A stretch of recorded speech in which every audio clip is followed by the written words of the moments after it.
तीन वाद, तीन विचारधाराएं, तीन शब्द जो हम अक्सर पढ़ते तो हैं, लेकिन जबरदस्त कंफ्यूजन भी क्रिएट होता है। जैसे कि नंबर एक, पूंजीवाद, जिसको इंग्लिश में हम लोग कैपिटलिज्म कहते हैं। दूसरा, जिसको हम लोग हिंदी में समाजवाद कहते हैं, इंग्लिश में सोशलिज्म कहते हैं।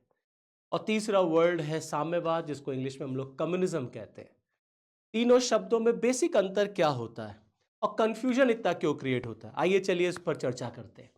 दरअसल जब हम पूंजीवाद कहते हैं, जिसको हम लोग इंग्लिश में कैपिटलिज्म कहते हैं, तो कैपिटलिज्म एक ऐसी विचारधारा, एक ऐसी व्यवस्था होती है जहां पर संसाधनों पर अधिकार एक व्यक्ति का या एक समूह का होता है, जो हमेशा लाभ पर आधारित विचारधारा है, लाभ पर यह काम करती है, जहां मनुष्य के द्वारा मनुष्य का शोषण किया जाता है और अधिक से अधिक लाभ कमाने का उद्देश्य रखा जाता है। इसमें सिर्फ मैं के लिए काम किया जाता है, मतलब सिर्फ मेरा है सब।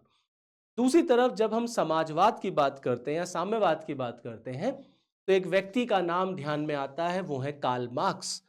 तो समाजवाद दरअसल एक ऐसा फेज है, एक ऐसा चरण है जो पूंजीवाद से साम्यवाद की तरफ जाने में बीच में पड़ेगा, मतलब ये एक ट्रांजिशनल फेज है।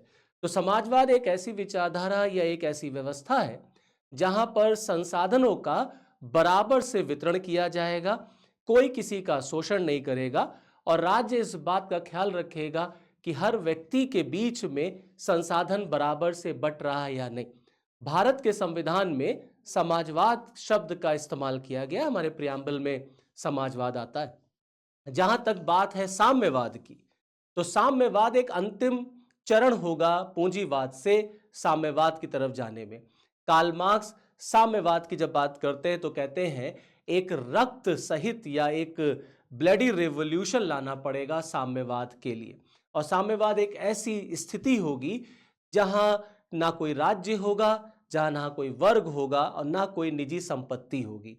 तो बिना राज्य के एक ऐसी व्यवस्था जहां व्यक्ति व्यक्ति का ख्याल रखेगा, हर व्यक्ति अपनी क्षमता के अनुसार काम करेगा और अपनी आवश्यकता के अनुसार उसे मिलेगा, उसी को साम्यवाद कहा जाता है।